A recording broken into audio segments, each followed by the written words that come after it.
everyone, what it is. Welcome to episode 121 of the Pucknologists here on Teal Town, USA. I'm AJ _strong. What a weekend. Rocket backhander. How was your weekend? It's just beginning. Today is my actual Saturday. So, yeah, we're gonna do like we do. Hockey Jerk, your weekend.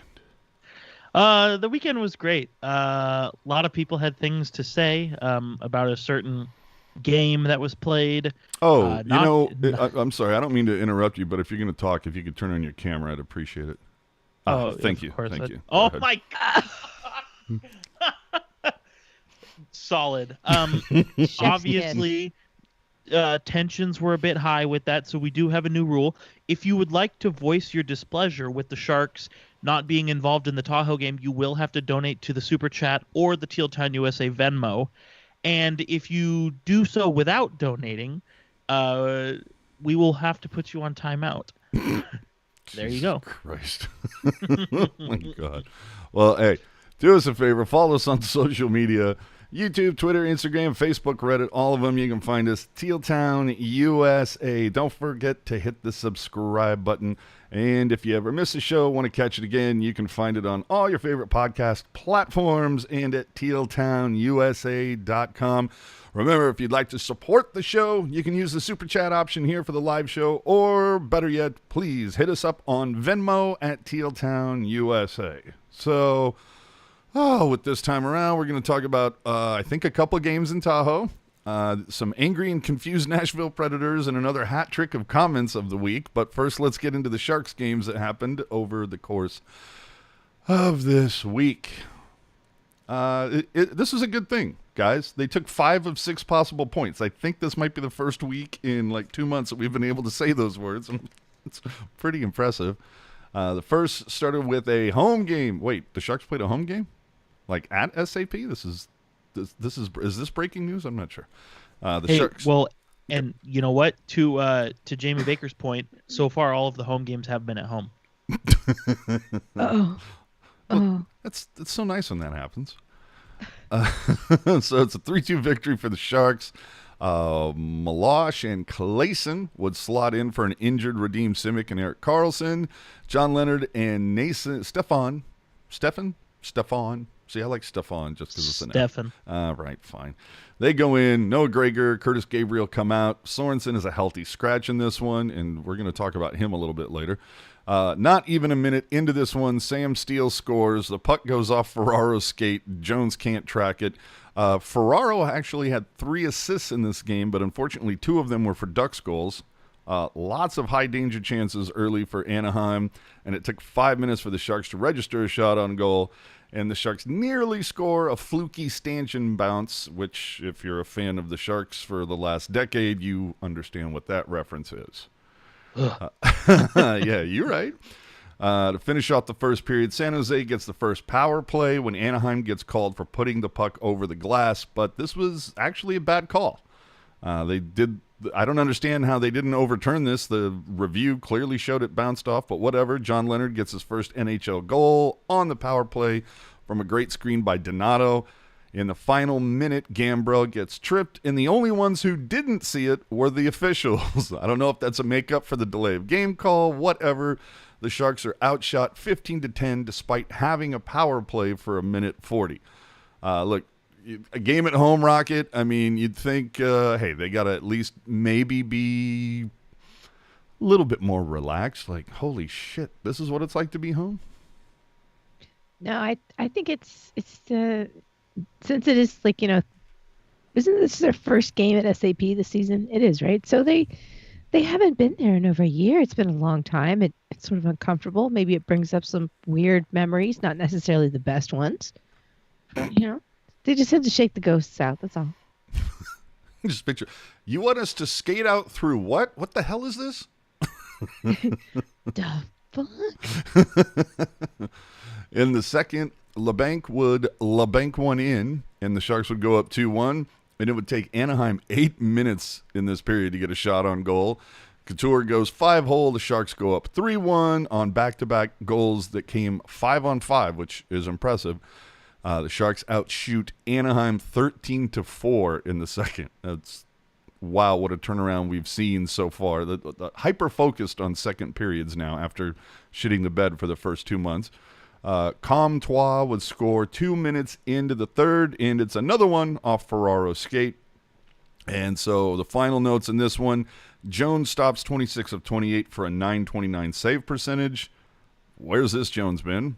But you know what, Jerk? I'm a little surprised. I didn't hear anything about the Ducks being kind of pissed off that the officials missed that delay of game, because you might be a little tilted that the refs hand the Sharks a power play, which they scored on, and it's in a game that you lost by 1 goal. Yeah, definitely one of those situations where a missed call did end up being the difference in the game, but I don't know. I just think so early in the game, I think it was probably the right decision for Anaheim to let it go. But to your point, you know what I mean? Who knows that if that's not called the way it was, maybe the Sharks don't score. Maybe it's a 2-2 game goes into overtime. Maybe the Ducks have momentum and they win 3-2. I mean, who really knows? But I'm certainly just kind of looking at this game as a whole. Happy the Sharks won in regulation. Happy that Kevin Labanc had a goal. Happy that Martin Jones played well. I mean, you talked to it, right at the get-go here, where the Sharks they actually seemed like a good team in this game. Like I can't recall any. I mean, aside from the shot discrepancy that you mentioned, I can't really think of an instance where I'm watching this game and I'm like, what the hell are the Sharks doing? Which seems to be something that happened quite often so far this season. Yeah. So as you mentioned, the Sharks get their second regulation win. The fun thing about this one, Mark E., our buddy, calls out that Leonard and Ferraro, being the second UMass duo scoring for the Sharks. Previously, it was Irwin and Justin Braun. You remember Matt Irwin and Justin Braun. Everybody remembers him. However, our buddy Curtis Pichelka, Darren Stevens, Uncle Darren, they post it after Mark calls it out, and we even hit. Mark got no credit. Come on, guys, you can be better. I sent him a foreseen. Oh, so, okay. So we do have some recognition. He's down on the ledger for that. Nice. He's been seen for the foreseen. He's been seen for the foreseen. I like that. Or his foreseen has been seen. I got to play this one thing though. This was exquisite. If you didn't hear it. Unfortunately, I don't have the soundboard hooked up, so we're just going to have to do it the old-fashioned way here. Check this out. Ram intermission report. Brodus and Crody and Curtis, or whatever they're called, right around the corner. Now, look, we all know that Randy is, the bee's knees, the cat's meow, whatever you want to call it. The dude knows his stuff. He's awesome. But not everybody's, infallible. It was just a fantastic screw up. I love the way you covered it. It's whatever the hell their names are. It really doesn't matter. Drunk Randy is the best. Oh, dude. That was good. But anyway, before this game, Coach Bugner actually called out, I'll let you guess with one guess what player got called out. I think the guys did a good job, Milosh and Clayson. We need Eric in, and when he gets in, I think we need him to, simplify his game a little more and have some more urgency to his game. I think that, we've talked a couple times. I think his game needs to improve. So, Coach calling it out. EK65's game needs to improve whenever he comes back. You know what they're going to have to do in order to get that to happen? Oh, shit. To put more urgency in Erik Karlsson's game, they're going to have to skate him, his defensive pair, 2 forwards, and then another guy who skates as a forward, but actually his job is to just chase Erik Karlsson around and try to beat the shit out of him every chance he gets.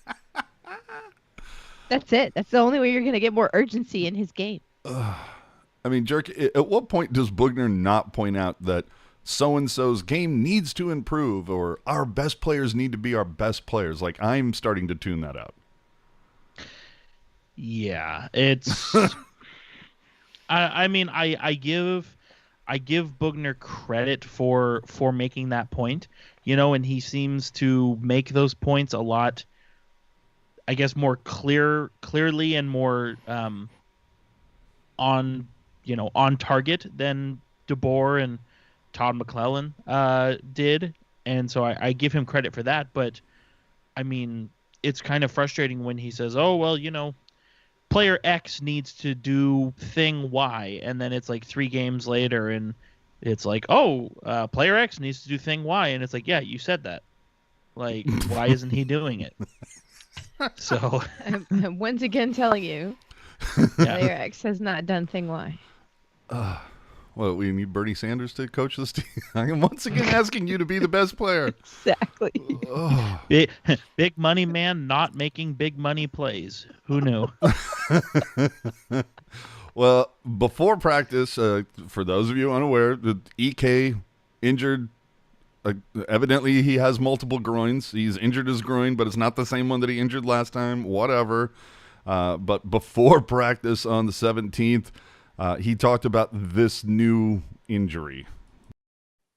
It's something that's been lingering for a while. Unfortunately, I think against the Vegas game, it progressively got worse towards the second period, and then started the third. It wasn't really operating the way that I thought was beneficial for the team. So that's why I decided to step away, which is never easy to do. And hopefully it's not going to be something that's going to stick with me. It's one of those, I think,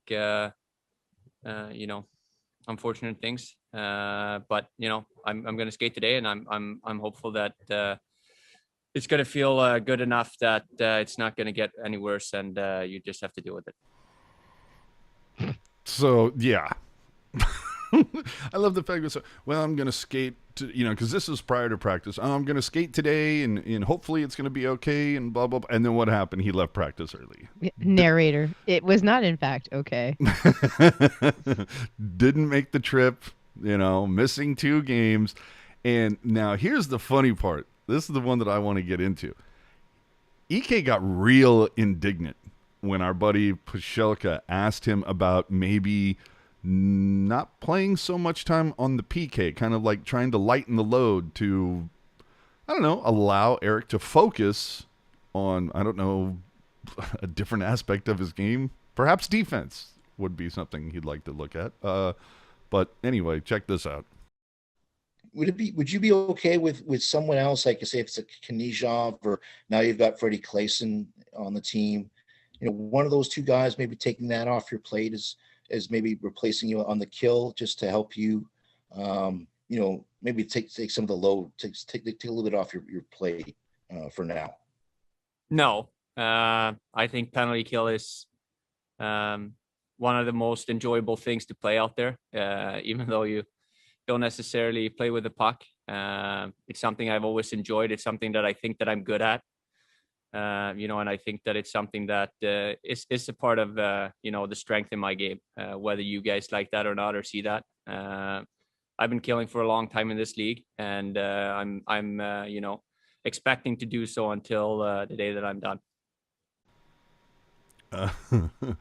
I'm expecting to do so until the day that I'm done.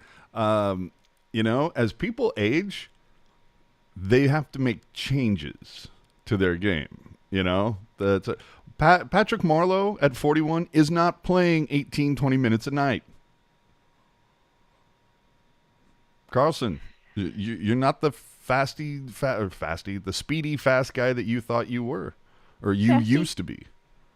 Fasty works. So anyway, and then Kevin Kerr's not, missing the opportunity to drop a bomb. Says on the 18th, Sharks confirm Erik Karlsson is dealing with a groin injury, but it is not related to any past injuries. So, of course, it begs the question, how many groins does this guy have? And, remember when everyone said hey, if the Sharks don't give him $92 million, some other team is going to. Can we get them on the phone now? Can we Yes, make hello, that? speaking. Can we make that happen, sir? Sir, we have a defenseman who was really, really good. And I want you to focus on the really good part and not the was. Would you like to, I don't know, take his contract? Only if he has a cup. See? Well, it's like I can't remember if we talked about it on the show or if we talked about it off air, but it's like I know I said like I was saying, it's like, hey, this guy's not really working for us. You should give us something for him. Like, it doesn't work that way. Like, hey, you need a phone charger? This one's fraying, but here, use it. Like, hope you don't start a fire. All right. So Anaheim game's over. The guys go to St. Louis for 2. First game, Jones gets the start. It should be noted that during the morning practice before this game, Boogie did kind of ream out the team, stopped in the middle of practice. Kurz reported it, that basically came out and said, look, you guys think this is a fucking joke? We need to get to work here. Of course, the players, when questioned about it, said, oh, he was just you get the cliche answers, he was letting us know he wasn't happy with the effort we were putting forth. I love the way they sugarcoat shit. Oh, so former Sharks legend, of course, Mike Hoffman would open the scoring on the power play, despite the Blues struggling on the power play this season mightily. In the second, Noah Gregor would tie it from Milosh and Gambrell. This is Milosh's first NHL point. And would you be surprised if I told you that Noah Gregor has more goals than Kevin Labanc and Timo Meier, which I'm guessing was not the expectation at the quarter pole. But anyway, Leonard cleans up a Donato whiff. We get a 2-1 lead. Best second period they had played all season. In the third, the Sharks play well. There's chances on both sides, but Blues, they yank Jordan Binnington. 40 ticks left. Braden Shin sends it to overtime. You get Hurdle missing a tap-in from Kane. Marlowe gets, depending on who you talk to, a suspect penalty call for a hook. It's funny, like Hetty said on the broadcast, I didn't think that was it looked like you got to let him play in that situation. And Randy said, well, if you want to get hooking out of the game, you have to make those calls. And so you had them doing the back and forth. And it was so funny to hear Hetty, well, yeah, thanks for calling me out on that. And I'm like, oh, my God. Can we please get Jamie Baker, Drew Remenda back, please? Yeah. bring back Stemmer. No, I'm just kidding. But you had that. Couture said he thought it was a good call during the post-game presser. But Bugner said no, he didn't think it was. So either way, Tim Peel, again, your reputation is well known. I don't know. Okay, so I'm going to kind of compare it where it's like, okay, so in the instance where say you starfish defensive posture or you get your stick out and you poke the puck away and then knock the guy down. In that case, you got the puck first, so you're gold. Everything's kosher. Mm-hmm. I would like to see in this case, okay, yes. Sir, it's 2021. You can't use that term, but go ahead. Marlowe gets the stick. Marlowe gets the stick on Ryan O'Reilly's hands there, but it was stick on stick first. So I would like to see the same logic applied. Mm-hmm. Well, and if you look, Timo Meier got called for a trip in this game that was one of the most phantom things I've ever seen. That was a brutal trip as well. But let me ask you this: so the hit on, I believe it was, was on Hurdle. Was it Perron on Hurdle? I don't think it was Perron, but I know what you're talking about, right behind the net. See, I don't think that was a penalty either. Well, some do. Hetty said he thought it should have been, but yeah, and I you disagree. The Teal Town account thought so as well. No. Go back and look. I posted it and I said, here's a play that Hetty called. I think Hetty called it suspendable, if I remember correctly, which I thought that was over the top. I believe I countered with the requisite hose mad. Wow. So final notes on this one. We talked about it with the Anaheim game. It's got to suck to lose a game in overtime when your previously vaunted penalty kill allows 2 power play goals in the game, and then you give up that one in the final minute. Again, suspect officiating, but it's Tim Peel, am I right? Burns plays 28-40 in this one. Ferraro, 27 minutes. If you look at them, those guys are eating a ton of minutes, and it makes me wonder if they're going to get burnt out. Is Burns going to have legs in the second half of this season if you keep riding him for nearly 30 a game? Also in this, Barbashev took a shot off his foot, missed the rest of the game, and the following day it was announced that the forward will miss at least 6 weeks. That can't be good for a team that's already missing Bozak, Schwartz, Tarasenko, Parayko. It's for all the kudos that the Blues had circling about them coming into this season, they are dealing with a lot of shit. A lot of big names out. Following that, of course, the second game, St. Louis, 5-4 win. This was the Oprah game. You get a goal. Everybody gets a goal. Dubnyk comes in, gets the start, finally, after missing a couple weeks. Would eventually pick up his first win of the season. The Sharks post the first 3 goals, but after 2 periods, we got a 4-4 game. That's so Sharks. Rudy Balcers gets his first as a Shark. Marlowe gets his first on the season. But look, they pull the 5-4 win. Thank God. Couture gets the game winner at the end. In the third. That was all we needed. Unassisted.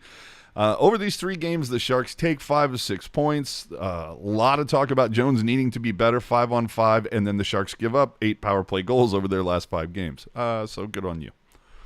Let's get into the standings. The Sharks currently 7th in the West Division after 16 games played. Hey, Rocket, you want to guess how many of those games, those 16, that the Sharks have allowed 3 or more goals? I'm going to say 12. Jerk, higher or lower? Higher. It's all of them. No, it isn't. But it is higher. It's 13. 13 of 16. Oh, son of a gun. So close. Okay. Let me interject here. Oh, shit. You say the Sharks are 7th in the West. I say the Sharks are 1 point out of a playoff spot. Oh, okay. Silver lining. All right. That's Yeah. fair. I like it. Full Pollyanna marks to you, good sir. Hey, I like it. Hey, you know what? Better doesn't equal good. Oh, boy, I'm going to let the joke go. Between now and the halfway point, the Sharks play 12 games. You got 1 versus the Wild, 2 versus the Avalanche, or I don't know, the Colorado Nordiques, I guess. 2 versus the Ducks. Or I'm sorry. No, I had that right. All right. Okay, I had to rewind it. 1 versus Minnesota, 2 versus Colorado, 2 versus Anaheim, 2 versus St. Louis, 5 versus Vegas. And for those of you unaware, those are the 4 teams that make up the top 4 of the division by way of points percentage. Maybe the Sharks don't let in so many goals. But if they don't let in a bunch of goals, how are they going to have a dramatic comeback in the third period? Exactly. I was going to ask about development arc. It's not the ending I need. I'm just saying, you know what? I love some rising action. I love a crescendo. You know what? You gotta get it in the right places. Do we want our plateau spot? Do we want the plateau in the first period? No. Nope. You're trying to say, okay, we got to tickle their ass with a feather a little bit, and then we'll pay off. I think the best recipe for a Sharks win, I think, -3 in the first 5 minutes. You get 1 in the second, 2 in the last 5 minutes of the third, and then you bang 1 in an OT and you go home. I like that, except the other team gets a point. Oh, my God. Hey, you know what? All I'm saying is if the Sharks lost all 56 games in overtime this season, they'd be close to a playoff spot. That, 56-game preseason. yeah, you're right. Statistically, the last 5 games, the power play is slightly better, 20%, because they've scored 2 of 10. However, the PK has dropped precipitously to 61%. Yikes. 14 of their last 21. That's not good. On the season, 17% on the power play. So they've gotten a little better, but they went from 77% to 61 over the last 5 games. That is not good. Right now, the power play is 20th in the league. The PK is 21st. That's not going to win you a lot of games with your special teams, guys. I don't know what it's that idea. I think Ian might have mentioned this where, hey, Rock, can you go plug that hole over there? Oh, we're springing another leak. Jerk, can you get that one over? Oh, we got more leaks. So you plug a hole, another one pops up, man. I just can't. Martin Jones right now, 366 goals against with an 882 save percentage. But since being pulled versus LA, and that was his 3rd pull in 9 starts, all of a sudden Jones has a 916 over his last 4 games. That's not too shabby. Maybe dude is turning it around. I was gonna say it's his 3rd second coming, so we'll see how this one goes. Oh, dear Lord. Fair. Yeah. Now we've talked about this a few times that the second period has been the Achilles heel for the team. But the last 5 games, the Sharks in the first period have only been outscored 6-4-2, as Jerk likes to say. Yep. But in the second period, over the last 5 games, they're outscoring the opponent 8-5. But now the problem is the third, they are now -5. Over. That's what happens when you don't have enough dramatic comebacks. I hate to say it, but he's not wrong, AJ. I know. I mean, if you're gonna allow a bunch of goals in the first half of the game, you should at least score a bunch in the second half. That's how it should work. I would also like to call it back. You asked Brent Burns about the second period. He said, "Let me know when you figured it out." I guess you're off the hook because I think they figured it out. Evidently, now they're going to be like, "Okay, what's the third one, Chief? What's the problem with the third?" So let's get into who's hot and who's not. Logan Couture, you're hot. 3 goals. Yes. Sorry, I was really going to be really down if you didn't mention him. Oh, dude, 5 points over the last 5 games, 3 goals, 2 assists, 2 game winners. Dude, 5 goals and 3 assists in the month of February. Hey, now. If it weren't for, the Canada division has got all stars all over the place, but Who? you look at right, but you look at Couture, I think in a different situation, that's NHL star of the month caliber stuff, I would think. Dude, if Couture played in the East, he's getting a shit ton of pub. Yeah, dude, 5 goals and 3 assists, like I said, in the month of February, and it's almost like playoff Couture, where it's like everything he touches just goes in. Mm-hmm. Wait a minute. Wow. Everything he touches goes. I'm not. All right. I'm just let it go. Let it go. Yeah. All right. Yep. Also hot. John Leonard scoring in back-to-back games. Would have had the game winner versus St. Louis in that first one had Shen not been allowed to score in that final minute. But Johnny, like it, doesn't want to go back down to the CUDA. Dig it. Nikolai Knizhov. I am loving this kid more and more. He's getting more responsibility. He's having to eat a ton of minutes with EK65 out. So Knizhov digging you. And the aforementioned Martin Jones over this last week. Dude, you're playing better. Keep it up. On the not so hot column, I'm going to start off with the penalty kill. They've allowed 2 or more power play goals in 3 of their last 5 games. That's not good. I mean, please. Sir, Mr. Brent Burns, if you're listening, you have no points in your last 5 games. And in the last 3 games, you've logged over 28 minutes per game. That is a lot of ice time for no production. I don't mean to backpedal here, but you did forget one for the hot list. Labanc? No, so check it out. In the last 3 games, Erik Karlsson has not been minus. Oh my God. I thought you were going to go Evander Kane, but oh shit. That's I mean, savage. still, jury's still out on whether or not he played in those last 3 games. But At least he didn't do any damage. That's the point. you know what? It's as they say in the business, it's a net positive. So Oh man. Addition by subtraction. Exactly. I just had to throw that in there. Yeah, I like it. And now I mentioned it earlier, but I mean, you talk about not hot. We might have to introduce a ice cold category. Timo Meier, brother, dude. Noah Gregor and Matt Nieto each have more goals than you do. 1 point over your last 5, and it was a secondary assist on Leonard's power play goal. Timo, where you at, brother? Come along. Enjoy the party. Get in here. I don't know. I feel like he just he doesn't Score? words, use Yes, them. you're right. No, yes, I know he doesn't score, but I feel like he's trying to take more of a supportive role and like find the small pieces of the game that like he maybe sees an opportunity for himself, but not that good of an opportunity. Whereas if he just passes it to this other person, they have a better opportunity.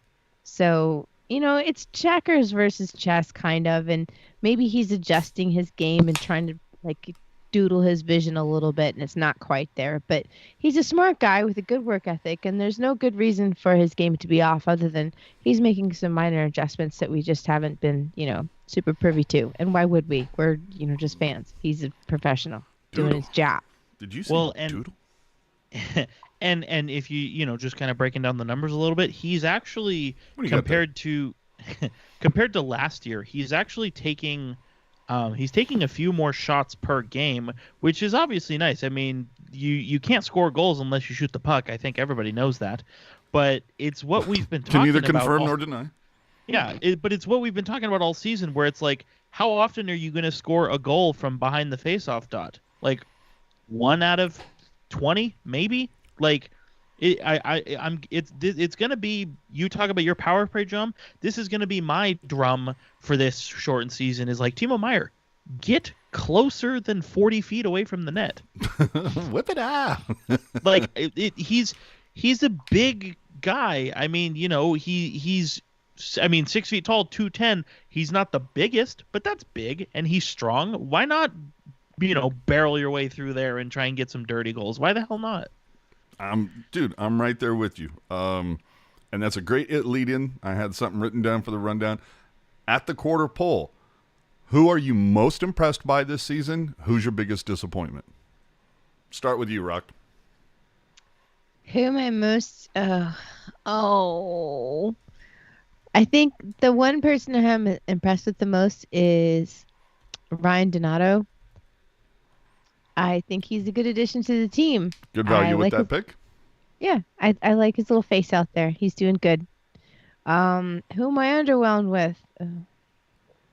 I only have to pick one. God, I could go the easy route and say EK65 just because he's per cent on the dollar crap value. But no, I think probably I'm gonna go with I'll go with Evander Kane. He's just not focused enough out there. Yeah, penalty machine this season. Yeah, I have kind of developed some theories about some things, but I won't go into them right now. Don't tweet him. Whatever you do, don't tweet him. It's just bad.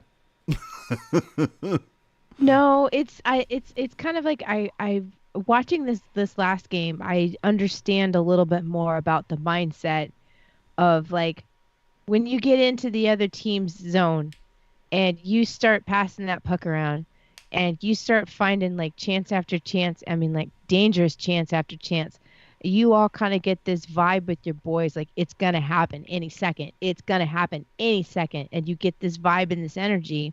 And 9 times out of 10, you score a goal. So I think that translates into other areas of their life where they seek out that same kind of emotional vibe, and it just gets them into trouble. And I was like, oh, I get it. Okay, that's how they're related. Mr. Keep Tahoe Blue. Well, I do like what Rocket said about Ryan Donato. I think it's definitely a good value pick. That's probably who I would have picked had he been a bit more consistent the last few games. I wouldn't say he's on the not list or cold or anything, but he's cooling down a bit, and that's fine. You go through ebbs and flows. But most impressive, I mean, I gotta go with Logan Couture, which I feel like is not what a lot of people were expecting. But so think about it like this. Had the injury last year, along with, I mean, a good season considering the injury, considering the Sharks were shitty, but not a good season by his standards. So you got that going. You have the people who say that he's not captain material. So you have that going on. And he's come back this year. He's in 16 games compared to 52 last year. He's already got more than half of the goals he had last year. He's not a minus player. He's stepping up when the Sharks need him to. He's clutch. I mean, it's everything I'm saying about Logan Couture. It's not a secret. It's not new information. But after what we saw last year, the fact that he's back to that is huge. And to selfishly kind of pat myself on the back, it goes with what I was saying, where it's like, if some of these players go back to just being average, this is a different team.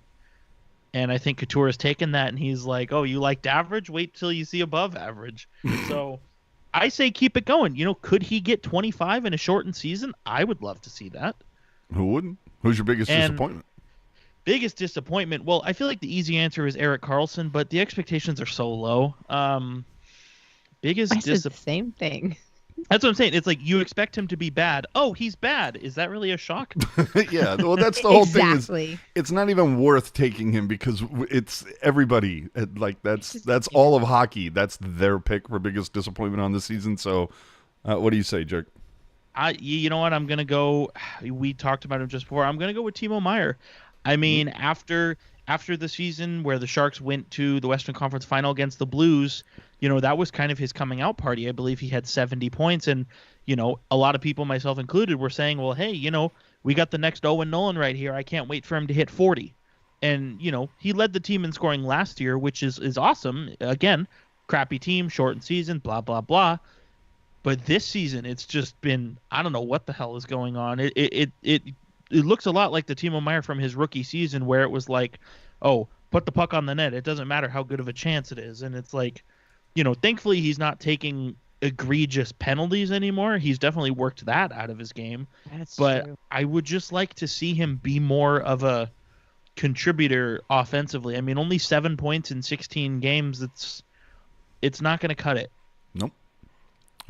For me, most impressed by, you know, if I would say prior to the EK65 injury, I think I definitely would have gone Ferraro. I mean, the dude is just, he hasn't had the sophomore slump. He's been consistent. He's been put together with Burns. Burns is playing better defensively this season. I don't know. I've just loved me some Ferraro. Now, the other guy I think you should maybe give a little stick tap to for most impressed by, I think Knizhov. I mean, dude has had to eat some serious minutes, and I think he's playing really well. On the disappointed side, I got to go Marcus Sorensen. I mean, this is your contract year, buddy. You've been like a healthy scratch for the last 3 games. That says a lot on a team that is just, how many different faces have we seen up, you know? Shenalevsky, John Leonard, Dylan Gambrell. Handemark. Yeah, Handemark. Who started the game 1? Was that Shellman? No, it was Wasn't Blickfeld. No, it was, I think it was Shellman, actually. I think you're right. Yeah, so I mean, hell, dude, basically Rudy Balcers has come in and taken your gig over the last week. You know what, dude? I said it. I you know what? Actually, I'm pretty sure Kevin Lacey actually championed this point. Yeah, you know, everybody. Oh, Josh Norris. Oh, Chris Tierney. Oh, first round pick in 2020. Kevin Lacey kind of drove the bus on Rudolph's Balcers being the one that got away in that trade. And now he's back. So I'm happy. I think the nice thing, the warm and fuzzy thing about this podcast is we all had different answers. None of them are wrong answers. Everything you guys said, I'm like, yeah, that's a good choice. Like, I don't think there's anything where I'm like, oh, what are you saying? Yeah, no, I think we all pulled value. Agree. Now, prior to this show, earlier today, it just went through my head, and I wanted to get your takes real quick. Just, Rocket, toughest player to find in the league. Like, prototype. Like, you can sit there and go, well, you never see a Dominik Hasek or a Patrick Waugh anymore. Or you never see a Nicholas Lidstrom. Or, like, who is the toughest, like, prototype to find in the NHL today? John Scott. Yes, I will say that. All right. Jerk? I was going to say somebody like Mark Stone. I mean, he scores. I mean, he scores a lot of points, which a lot of people do in this league, obviously. But defensively, on the side of the puck, there's.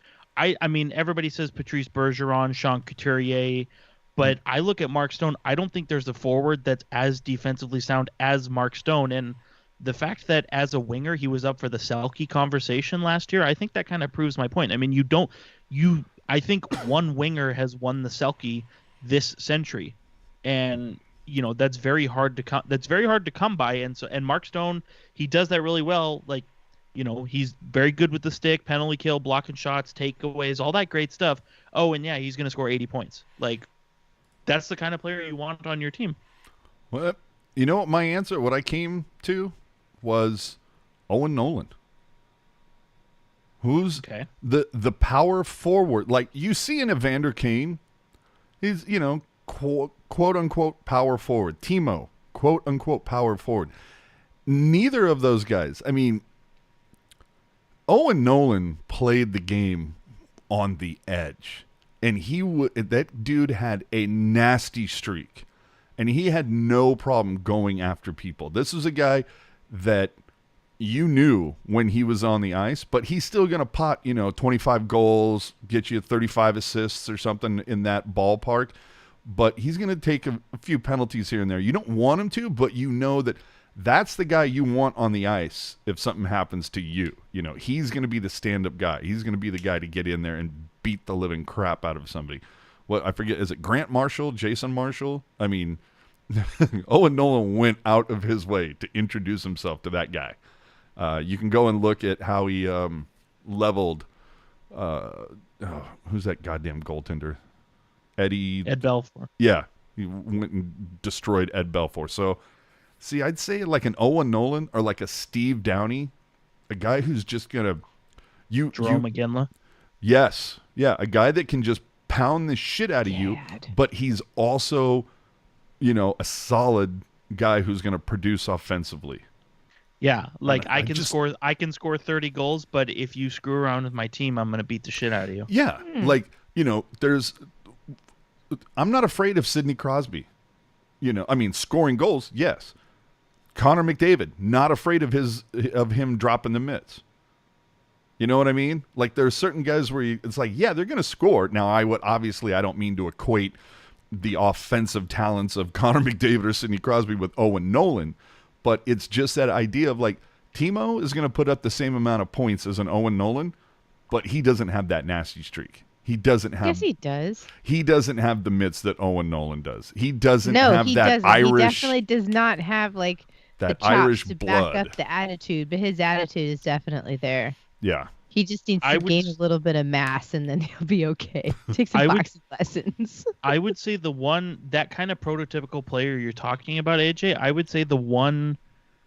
Well, really, the two players that kind of fit that mold now is the ones that I can think of are, the Kachucks, Matthew and Brady. Yes. Hello. Solid. Absolutely. And our buddy 21 Pucks here pointing out that Ryan Clough. Yeah, that's another one. That was my point. Was like, that's the type of player that you just don't see a lot of in the NHL anymore, that they're what in baseball they call like the 5-tool player. It's you just don't see that. You can see John Scott's, Michael Haley's, Scott Parker's, the guys that are just going to go out there and they, how many points did John Scott have with the Sharks in like 50 or 48 games or something like that? I think he had like 4 points, like 2 goals, 2 assists, something like that. I don't even think he had that many penalty minutes. He was, he was a warning sign. You know what I mean? Skating around out there. So well, that's the thing is like you don't like you're saying like you don't need somebody who's essentially a statue being pushed around out there. Yeah, well, I don't think you need a John Scott though. I think that's what I'm saying 11 career points. See, there you go. I think the Owen Nolans, the Aginlas, those nasty players that because like Brad Marchand is a piece of shit, right? And like Theo Fleury was kind of a douche, but they're real good at getting under your skin, and then they're going to go, skate away. They're going to score, they're going to put up a 3.9 on you, but there's going to be somebody else on the bench that comes to his rescue, right? I like the guys like Nolan who are going to sit there and go, oh no, I'm answering my own bell. There's nobody else here. Bring it, Yeah, well, there's a difference between being a power forward and being an agitator. Mm-hmm. Yeah, I'll give you that. But the agitators sometimes need to come to Jesus meeting. You know what I mean? Yeah, usually by the power forward. Yeah, and it's kind of, I think I see where you're going with this because, like we said, you don't need, if you want to go, like I said, get a statue, put ice skates on it, and push it around for 5 minutes a night. Like you can do that, and that's fine. But like, you're going to need somebody who can score goals, kill penalties when they need to. But if somebody gets injured by virtue of a dirty hit, I don't know, Shimmick, maybe say, hey, you know what? You're not, and we said this last week, but like it still stands like, hey, you're not going to mess with my guy. I know you saw it, AJ, where a player on Winnipeg was trying to get fresh with the Canucks rookie, Nils Hoglander, and all 4 guys on the Canucks came and said, no, it's not happening. Dude, yeah, it was a party. It was all of a sudden like he started selling Girl Scout cookies. Everybody came to the, or threw out the milkshake, and all the boys came to the yard. Yeah, exactly. You said Girl Scout cookies? Are you selling them? Who's got them? Get my fix on. So anyway, let's move on. As always, reminder to our affiliates, we are running along this evening.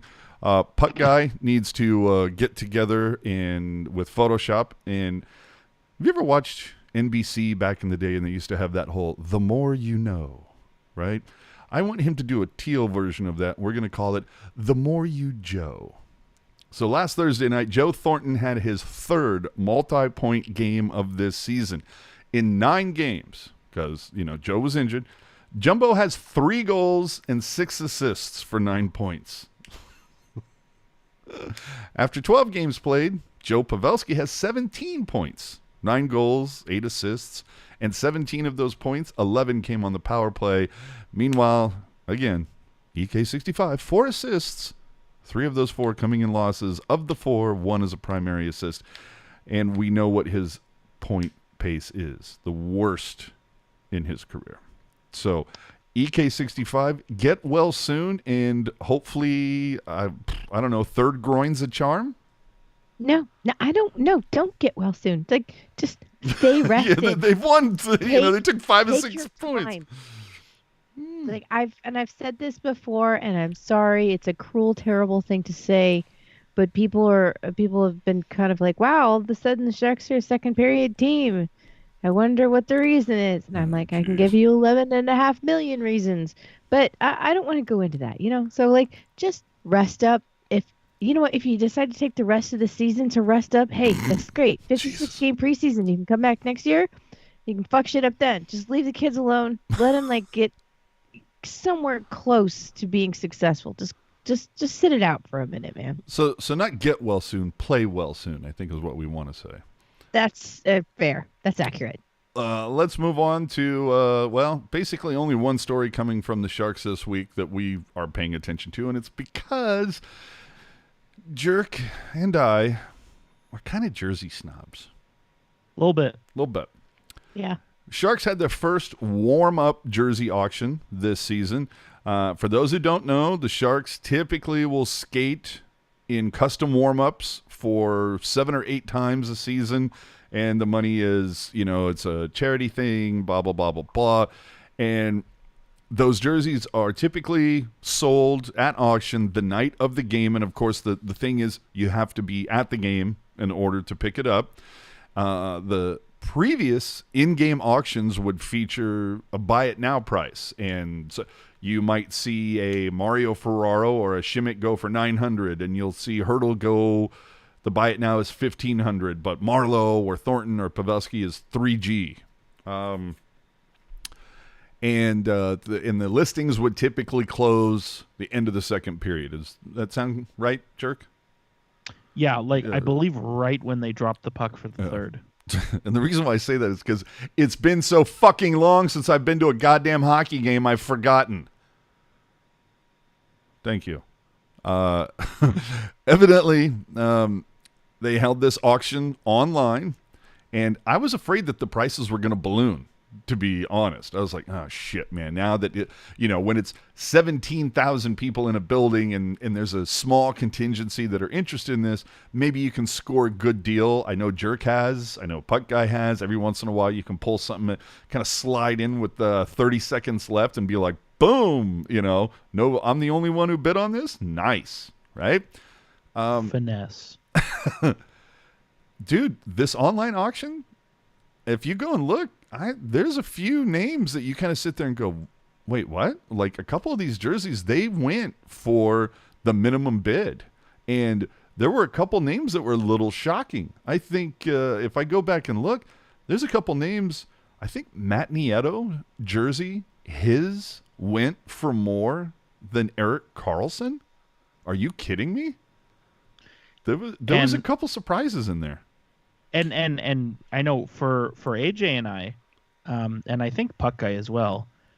Who? When it comes to these kinds of jerseys, player is not really a consideration. It's more of like, I just want to get my hands on one.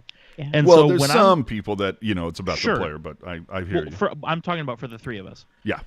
And so when I jump online, somebody who watches these players the way I do, but also has that mindset of I don't really care about player, I jump online and I see that Balsers went for the minimum $550. I'm like, mental note, because that would be a sick one to pick up. But I want to say really quick, there are 48 live listeners right now. Do not tell your friends, because we do not want these prices to go up. Well, the thing Please is, do not tell your friends. the thing is, we didn't tell anybody where the auctions were. We just said that they were happening. Yeah, it's Here's- it's fanaticsAuthentic.com. We're gonna have to put the URL. I think I have a theoretical explanation as to why Whip it out. they're not. Well, it's because when they got that little kiosk on the concourse, right? And they have all the little game warrants there and the little auctions there and stuff. Do you know what else is on the concourse? Beer. Nachos. Alcohol. Yeah. Exactly. That's exactly where I'm going with this, my friend. Like, there's so much alcohol involved that loosens up the inhibitions. It loosens up the pocketbook strings. How do you think I ended up purchasing a Shimmick Sharks Freak with the buy it now? because I was there when the doors opened and they were running some sort of booze thing. And I was Lubricant. like, yeah. Yep. Needless to say, there's no concern on whether they'll be able to turn the key on the building for the next season. So my point being, I think that even if people knew about these things, I don't think that anybody's really in danger of ballooning sales unless there was a promise of free booze involved. Well, the thing that I really want to notice is, or I want to pay attention to, this jersey was very specific. It was Black History Month. Had a BLM patch, so there's some people that may have considered that maybe too political for their comfort level, which is fine. I respect that. And there were some people that thought that the logo on it just, that it was it looked like a fourth grader drew it. I'm not saying that's bad. I'm just saying that's kind of what it looked like. And I wonder if that was a reason why some of the bids were lower. I don't know. Now, how can we test this theory? Let's look at what the next jersey goes for. Are they, the same? Are they more? Are they less? We're gonna keep an eye on this. We're gonna put a pin in this, watch this space. Let's find out, because I will tell you right now, I'm bidding on the next one. I'm gonna get me some of that. So you say, going back to that last jersey, you say that people have their issues or perceived issues, and you respect that. I say, woe is me. Woe is me.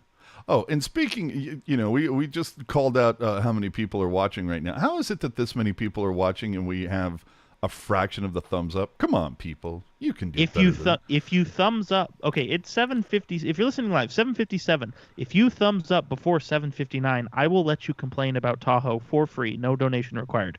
Although if you feel like donating, please do so. Yes, Venmo at Tealtown USA. If you enjoy the show, want to support, we would appreciate it. You can also send a paycheck to Puck Guy's trading post. It's evidently going to be going to getting Landy a new computer. Jesus Christ. Anyway, let's move on. Around the NHL, do we have something? Steven! So there I was tracking the NHL storylines, and at least for my view, nothing really exciting happened. Austin Matthews, who is evidently on some kind of disgusting scoring pace. He's got 18 goals in 18 games. That's pretty nasty. I thought you were gonna say he was evidently on some kind of nasty antibiotic. Not anymore. You get them Sidney Crosby mumps? What's going on?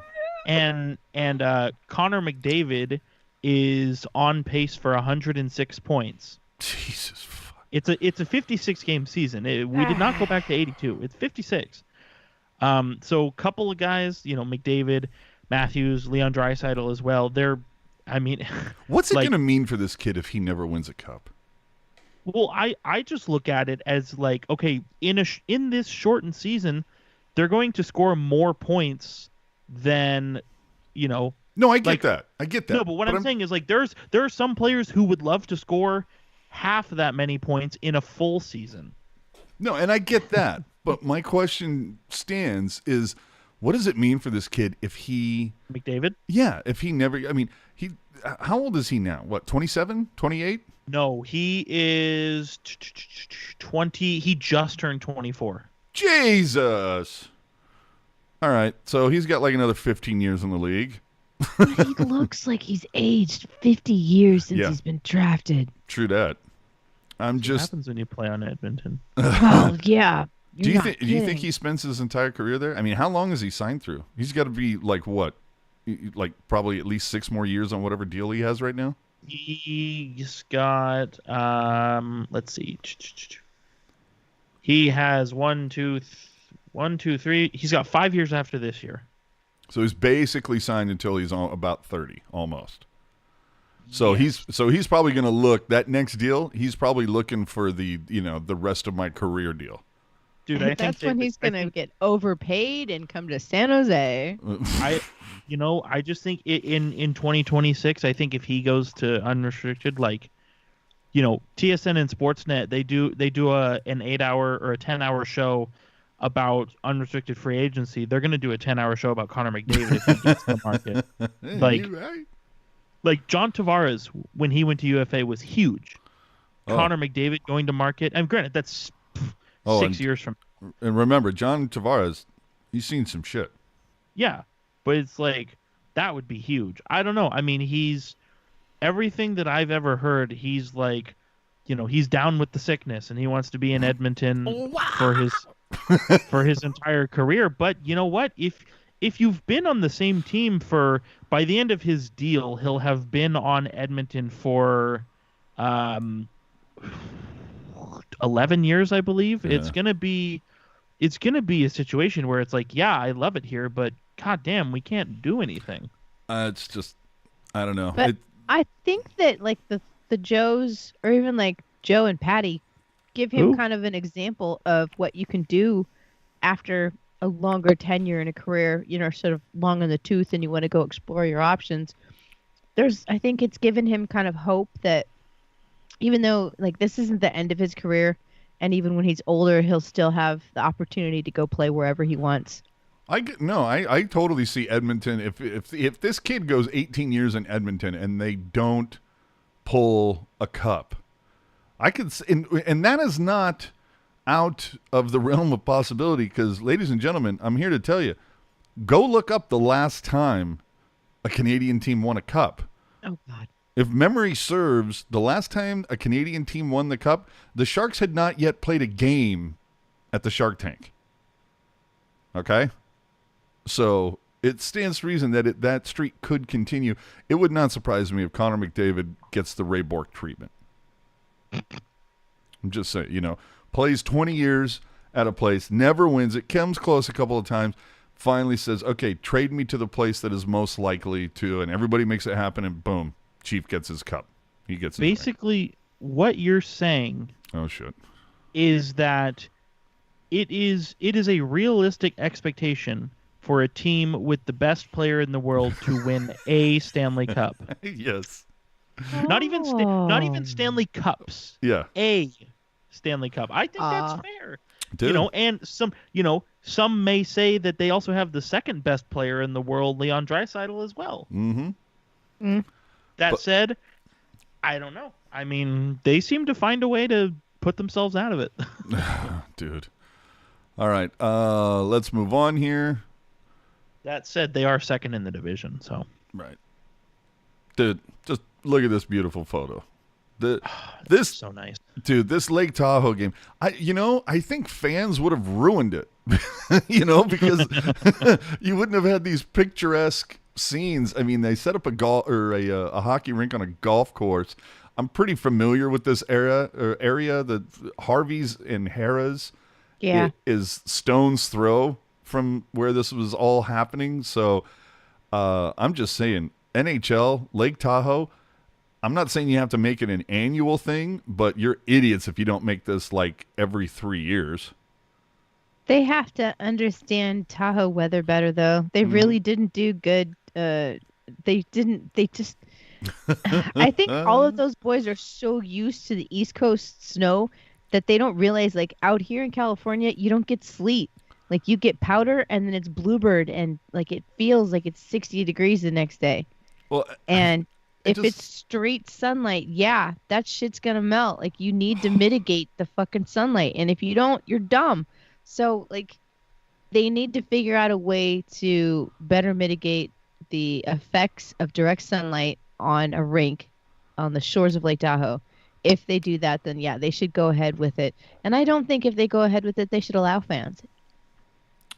Well, I mean, you have to, because that's where you get that coin. But I definitely think there's a way to kind of combine these two things. But either way, there needs to be, whether it's every 3 years or every 5 years, whatever it is, there needs to be some sort of regular.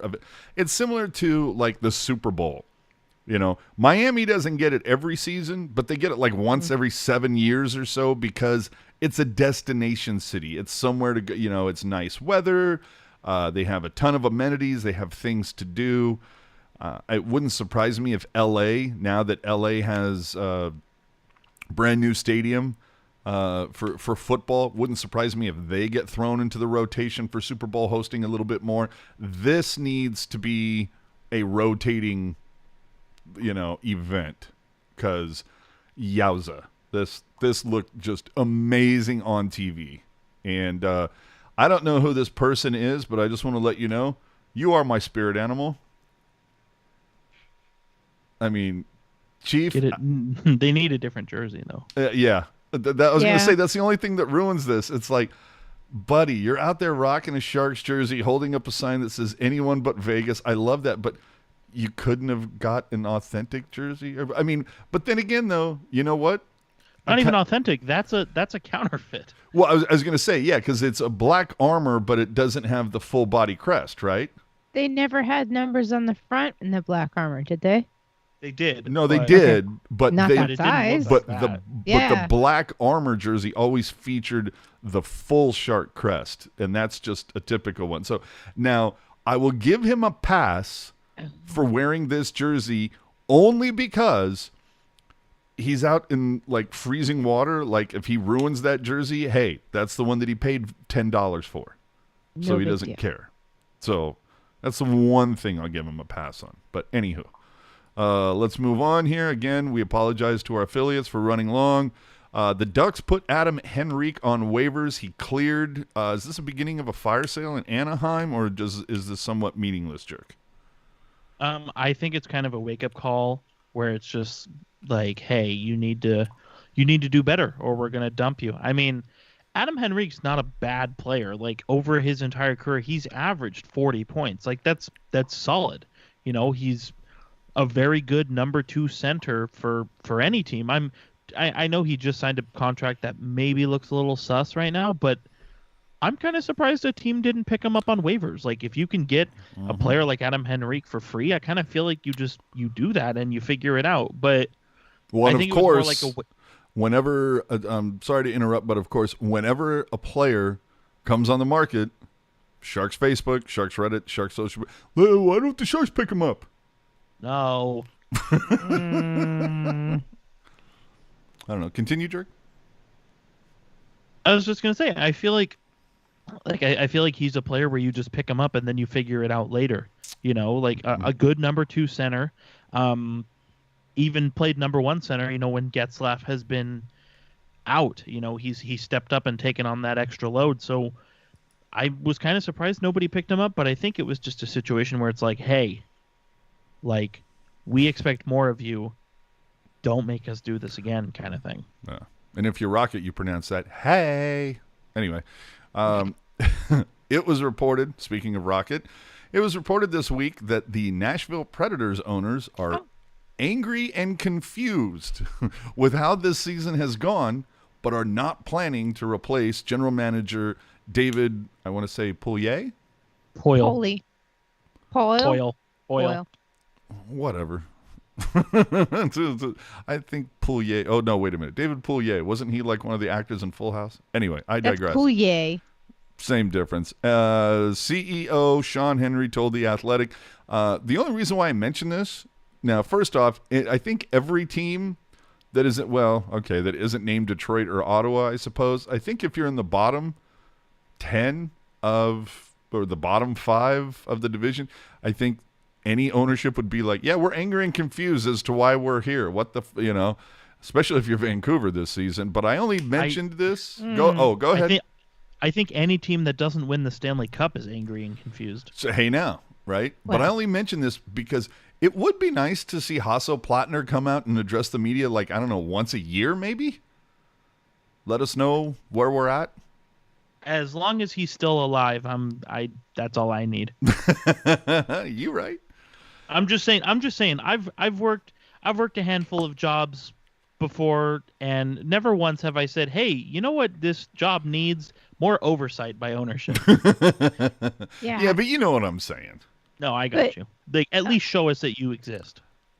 You know how we know he exists? Because the lights stay on and people get paid. Mm-hmm. Like Yeah, he's just a giant wallet. Stop expecting him to be anything more than that. Lights Yeah, are on, because- checks clear. Well, they renovated SAP Center and expanded Solar Ice of America during a pandemic when money wasn't really aplenty. Yeah. And they gave people jobs. And I'm down with that. I totally respect all that. And if Doug Wilson was continuing to ride the wave of going to the playoffs every year, I completely agree. Right now, are the Sharks on pace to miss the playoffs for their second straight season? No. We'll Dude, they're see. 1 point out. Okay, we'll see. For now. So do you think towards the end, and I know what the answer is, but do you think towards the end it's honestly just going to be a battle of who just gets the shit beat out of them more than the other one? This year yeah. more than other years? Could be. Yeah, they're in the Western Division. Colorado, Vegas, or St. Louis are going to have a really nice 7-game series, and then the team from that 3 that's not involved is going to, beat the piss out of whoever's in 4th place. Well, like I Okay. said, between now and the halfway mark, you got a couple versus St. Louis, couple versus Colorado, 5 against Vegas. Let's talk Hey. at the halfway point and see if we're still just a point out. Hey, you know what? Okay, say what you want about St. Louis and Vegas and Colorado. I know That's what I've literally been doing, but go ahead. No, I know. But St. Louis, I know they're leading the division right now by points, and they're one of the big 3 in this division, and blah blah blah. Sharks seem to have a way to, at the very least, rattle them. I mean, All right. Solid regulation win. Couple, lost in overtime, but you know what? Would have been a regulation win had the wheels not fallen off at the last minute. And the 2 games set earlier in the season, I mean, those were very close as well. So, we talked about, at the very least, the Sharks getting into the kitchen of one of those big 3, and so far it looks like that's what's happening. Well, let's get into some fun stuff and get out of here. This would usually be the point where we talk about the Barracuda, but they've had 3 games postponed, most of that due to the inclement weather. Wow, that's a really low bar when you talk about what happened in Texas. But anyway, it's a really nice way to put that. Let's get into the what we call our play of the week, right? I mean, how can you not? It's the comments from social media. So let's get into these real quick. From Facebook. Dude, another hat trick? Yeah, dude. Coming to us from Facebook about Pavelski. Who cares? He is a traitor. He went to another team. Fuck Pavelski. Go Sharks for life. Only Sharks players. Sharks. This guy must be fun at parties, number 1. But Number 2, traitor. Yeah. What is he trading? Pokemon cards. Gotta catch them all. No, I think he trades rare aquatic animals. He trades GameStop stock. Well, it's Also, just... I've never heard of Palelski. I don't know who Palelski is either. Yeah, dude. I mean, doesn't know how to spell trader, misspells Pav's name, and then go Sharks for life. And it's like, okay, is it go Sharks or is it Sharks for life? I mean, and then only Sharks players. Sharks. Dude. And then Sharks. Yeah. Yeah. Just to bring that last succinct point to it. Normally I like to break it down sentence by sentence, but with this one, look, people.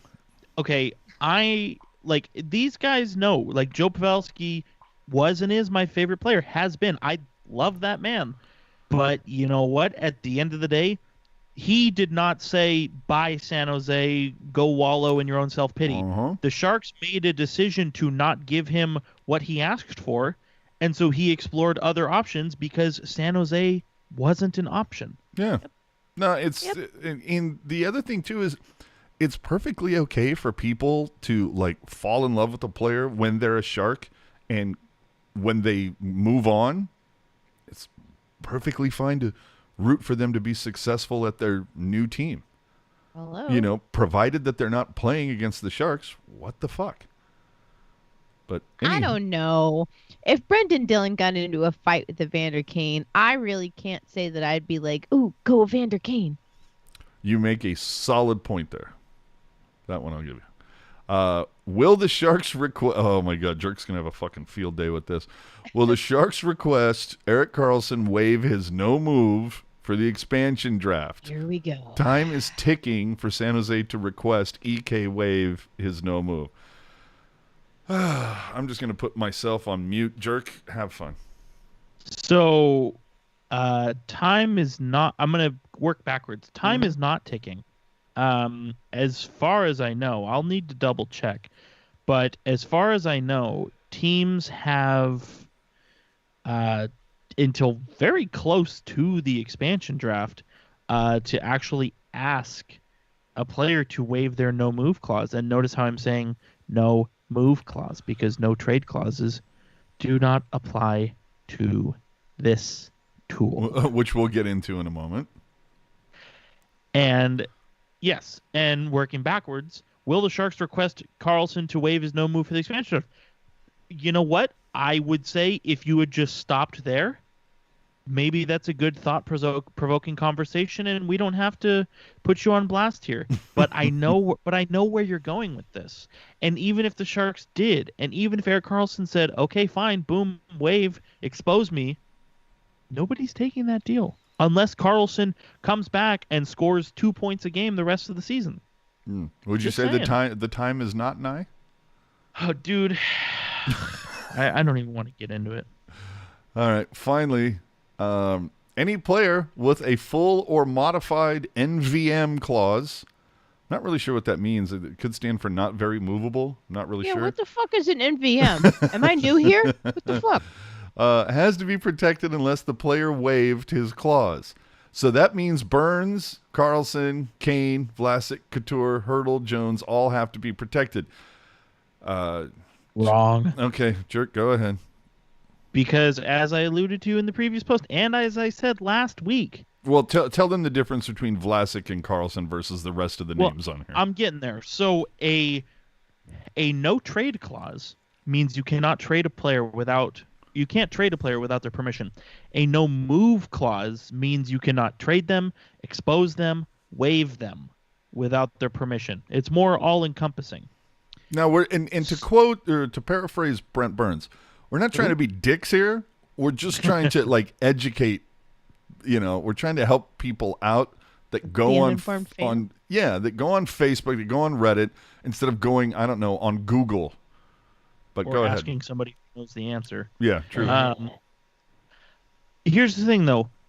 Erik Karlsson and Marc-Edouard Vlasic are the only players who have have no move clauses.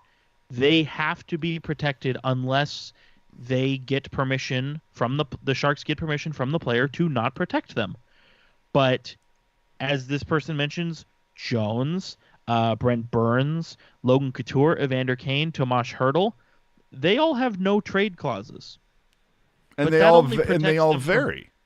But regardless of whether they're full, modified, 10 teams, 3 teams, 1 team, there are no trade clauses. They're only protected against trades. The expansion draft is not a trade. So not saying that the Sharks would, should, or could do this, but if they wanted to say, you know what? All these players, fuck them. We're going to protect Stefan Nason and Marcus Sorensen. Yikes. They could tell Couture and Kane and Hurdle and Burns and Martin Jones, hey, we're going to expose you.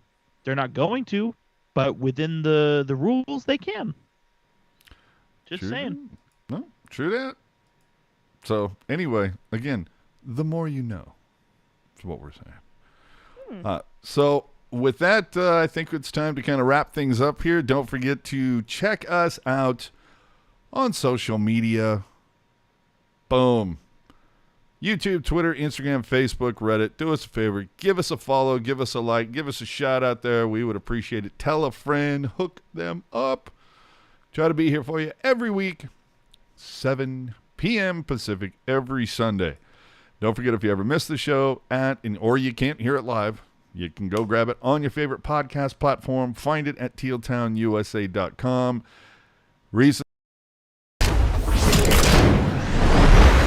Wow, see that you knew it was gonna happen, right? Like we couldn't do a clean show this week after the fucking Murphy's Law of shows that occurred this entire week. Anyway, we recently spoke with Dylan Gambrell. We broke the news about Fanatics and the Sharks parting ways. I'm hearing that sometime next month we can look forward to some kind of grand opening, if you will, of the Shark store. So Yay. keep your eyeballs out for that. We obviously spoke with Drew Remenda not too long ago, and that's all up. How much have you guys been enjoying Remenda being added to some of the pre and post? And during one of the games, I believe the first game versus the Blues, Brody and Remenda just went live on Periscope throughout the entire first period, just shooting the shit. I thought that was fantastic. So I was busy watching the game, so yeah, see, and you know what? No, you make a good point. I would love to see them do something like that after the fact, to be honest. Because you're in the moment. It's a live game. I wouldn't mind seeing them, like, I don't know, you take like a solid 10 minutes out of that game. Maybe you find 10 minutes where a lot of shit happened and you go back and look at it. and you discuss it back and forth in that regard. Now, I understand, though, problem is it's not live, and it's like, well, that gives them the opportunity to go back and maybe make some notes on something that they didn't recognize in the moment. But I get what you're saying. I still enjoyed it. I hope whatever this is, whether it's some sort of a I don't know if it's something like, okay, we want to find out if Remenda can play nice from now on. And if he can prove that, then maybe we'll consider bringing him back. Because I don't know about you, I'm getting real tired of hearing Hedeken every broadcast go, oh, sorry, Hunter. Because he like just I walked. knew you were gonna say that. Dude, every broadcast happens at least once a game. Oh, sorry, Hunter. Jesus. And sorry, I didn't see you there. Just Yeah. backed right over you with my big truck. I go back to what Remenda said in one of our talks, where he just goes, "Hey, you know what? Don't be afraid to shut the fuck up. You don't have to fill every space of dead air. You don't have to." So anyway, go check all that stuff out. We will see you all a week from now for show 122. So Rocket Backhander, where can the people find you on the social media if they want to find out what's going on in, I don't know, what some sort of drag race, makeup tutorials? What do you got going? Yeah, something like that. So my name's Rocket Backhander, and I work at a hardware store, which is really similar to Drag Race in that it requires a lot of nails and there's duct tape involved. You can hang out with me over on Twitter, talking about old person things, like that bridge between Gen X and millennials, and how shocked we are about mom jeans and middle parts, that kind of crap. And also, I'm road testing teal lipsticks this year. I just got it in me to do that. So you can check out my journey over on Twitter. rbackhander76 is capital R, capital B, little ackhander 76, or my photographs over on the Instagram, Rocket Backhander, all lowercase, one word. Just photographs of random shit from Spokane. So that's what I'm doing. AJ? Just stick taps real quick to like a tiger when I fucked up and hit the wrong button. Well done, good sir. Hockey Jerk. Keep Tahoe blue, buddy. Yeah, of course. Keep Tahoe blue. Keep the Sharks teal, and Why's it gotta be white? And you know what? Keep the Coyotes purple. What if it my was? My name is Hockey Jerk. I don't work at a hardware store. Where I work is confidential information unless you ask me on a personal level. Then I might share that with you. You can find me on only Twitter. if you're subscribed to his Twitter account. Yes, of course. Yeah. You can find me on Twitter at @hockey_jerk, talking about hockey. That's what we do. We're a hockey podcast. We talk about hockey. Except for the times that we don't talk about hockey, which usually happens on Discord. Tell me there's a if police you chase right now. Yeah, so if you want the Discord link, Whip it send me a out. DM, or send AJ a DM, or send Rocket a DM, or just tweet one of us at @hockey_jerk. Back to you, AJ. I know. So this week we got three. Tomorrow night, hosting the Minnesota Wild. On Thursday, we got VGK. Both of those, it should be noted, in case you're like looking at their schedule and going, what the fuck are you talking about? There aren't no, these were like moved, relocated games. So the game from April 23rd moving to tomorrow night, and the VGK game from February 3rd moving to the 25th this week. And of course, this Friday that was previously scheduled to play against St. Louis, that's off, but they're still playing on Saturday. So what I'm saying is the Sharks are going to be playing 3 straight road or home games this season. I think that's all reason for everybody to like lose their mind. And this is the week. Now, we have not heard anything definitive, unfortunately, but the game that was scheduled against the Wild on April 23rd that is now being played tomorrow, originally that game was supposed to be a Heritage Jersey game. There has been no word on if the whole Heritage Jersey thing is coming over in that move or not. So what I'm saying is tomorrow, if you start seeing like the Sharks change their social media to a bunch of retro logos, you can probably be guaranteed that the Sharks are going to be rocking their Heritage jerseys tomorrow. But at the very least, what you can look for. Yeah, he knows it's time to go to bed. Chip.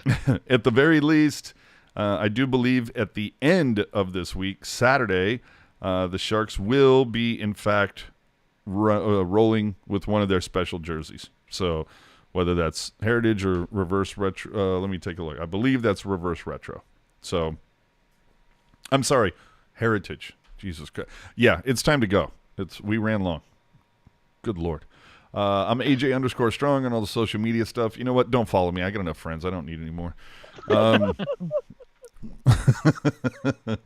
Thank you very much for watching. This was show 121. And I just want to point this out for the final thing, just because I thought it was really odd. Get a load of that date up there. It's like 02212021 show 121. For those of you into numerology, I think we're about, maybe that's what explains all the fuck ups this week on some of our shows. I don't know. It's been a Murphy's Law kind of week. So with that, thank you. Oh, we got a real quick. We got a super chat from Wazoo Grad. Yeah. I'm sorry. Thank you very much for checking that out and keeping me abreast of that. Love you guys. Hey, we love you right back. And you know what? We'd love you more if next time you do that using Venmo. No, because who wants to give Google 35%? I don't. I'm just saying. So thanks very much for watching. We'll catch you for episode 122 next week on what I believe is the final day of February. Me likey. That is correct. Me likey. That is correct. Isn't that someone's birthday? It might be. There's no way to confirm that. Okay. I guess we'll find out next week. Maybe not. True We'll that. see. Hey now. Good night, everyone.